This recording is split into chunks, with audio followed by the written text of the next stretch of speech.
ರಾಜ್ಯಪಾಲರು ಮೊದಲು ರಾಜ್ಯದ ಜನರ ಕ್ಷಮೆ ಕೇಳಲಿ. ರಾಷ್ಟ್ರಗೀತೆಗೆ ಅಗೌರವ ತೋರಿದ್ದಾರೆ ಅನ್ನೋದು ಸತ್ಯ. ವಿಧಾನಸಭೆಯಲ್ಲಿ ಸಚಿವ ಎಚ್.ಕೆ. ಪಾಟೀಲ್ ಹೇಳಿಕೆ ಕೊಟ್ಟಿದ್ದಾರೆ. ನಾನು ಸಿಎಂ ಕಾರಿನ ತನಕ ಹೋಗಿ ಬಿಟ್ಟು ಬಂದಿದ್ದೇವೆ. ಗೌರವಯುತವಾಗಿ ಗವರ್ನರ್ ಕಾರು ಹತ್ತಿಸಿದ್ದೇವೆ. ನಾನು ನನ್ನ ಕರ್ತವ್ಯ ಪಾಲನೆ ಮಾಡಿದ್ದೇನೆ. ಎಚ್.ಕೆ. ಪಾಟೀಲ್ ಅವರು ಹೇಳಿರೋ ಅಂಥದ್ದು, ನಾನು ಹಾಗೂ ಸಿಎಂ ರಾಜ್ಯಪಾಲರನ್ನ ಕಾರನ್ ತನಕ ಹೋಗಿ ಬಿಟ್ಟು ಬಂದಿದ್ದೇವೆ. ಆದ್ರೆ ರಾಜ್ಯಪಾಲರು ರಾಷ್ಟ್ರಗೀತೆಗೆ ಅಗೌರವ ತೋರಿದ್ದಾರೆ ಅನ್ನೋದು ಸತ್ಯ ಅಲ್ವಾ? ಕ್ಷಮೆ ಕೇಳಲಿ ಎಂದಿದ್ದಾರೆ. ವಿಧಾನಸಭೆಯಲ್ಲಿ ಸಚಿವ ಎಚ್.ಕೆ. ಪಾಟೀಲ್ ಹೇಳಿಕೆ ಕೊಟ್ಟಿರೋ ಅಂಥದ್ದು, ನಾನು ಹಾಗೂ ಸಿಎಂ ಕಾರಿನ ತನಕ ಹೋಗಿ ಗವರ್ನರ್ನ ಬಿಟ್ಟು ಹತ್ತಿಸಿ ಬಂದಿದ್ದೇವೆ. ನಾವು ನಮ್ಮ ಕರ್ತವ್ಯವನ್ನ ಮಾಡಿದ್ದೇವೆ, ಅವರು ಅಗೌರವ ತೋರಿಸಿದ್ದಾರೆ ಅಂತ ಹೇಳಿಕೆ ಕೊಟ್ಟಿದ್ದಾರೆ.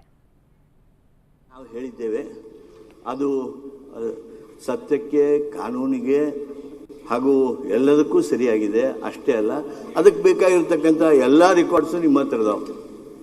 Not one or two. Whether if you want video is there, if you want photo is there, if you want your records are there. ಇವೆಲ್ಲವುಗಳನ್ನು ಹಿನ್ನೆಲೆಯೊಳಗೆ ನಾನು ತಮ್ಮನ್ನು ಅರಿಕೆ ಮಾಡ್ತೇನೆ. ನಾನು ನಿಮ್ಗೆ ಹೇಳಿದೆ, ನಾನು we have not close the option as government, as a responsible minister who are in the position because of the kindness of the governor. ರಾಜ್ಯಪಾಲರ ವಿಶೇಷವಾಗಿರ್ತಕ್ಕಂಥ ಕಾನ್ಫಿಡೆನ್ಸ್ ನಮ್ಮಲ್ಲಿ ಇರಬೇಕು. ಅದರಿಂದ ನಾವು ಮಂತ್ರಿಗಳಾಗಿರ್ತೇವಲ್ಲ. ನಾನು ಹೇಳಿದೆ, ಗವರ್ನರ್ ಅಕಸ್ಮಾತ್ ಯಾವುದೇ ಕಾರಣಕ್ಕೆ, ಯಾವುದೋ ಗೊಂದಲದೊಳಗೆ, ಯಾವುದೋ ಒತ್ತಡದೊಳಗೆ ಅವರು ತಕ್ಷಣ ಬಿಟ್ಟು ಹೋಗಿಬಿಡ್ಬೇಕು ಅಂತೇಳಿ ಅವ್ರು ನಿರ್ಣಯ ಮಾಡಿ ಹೋಗಿದ್ರು ಅಂದರೆ ಅವರು ಈ ತಪ್ಪನ್ನು, ಸಂವಿಧಾನದ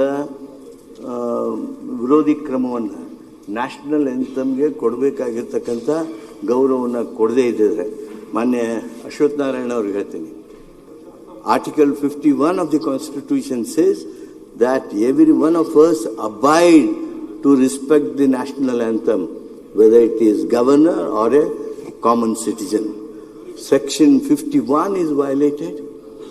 The section 176(1) is violated. Section 163 is ignored. ಇವೆಲ್ಲ ರಾಜ್ಯಪಾಲರು ಮಾಡಿದ ಮೇಲೂ ನಾವೇನು ಹೇಳಿದ್ವಿ? ರಾಜ್ಯಪಾಲರು ಕನ್ನಡ ನಾಡಿನ ಜನರ ಕ್ಷಮೆ ಕೋರಲಿ.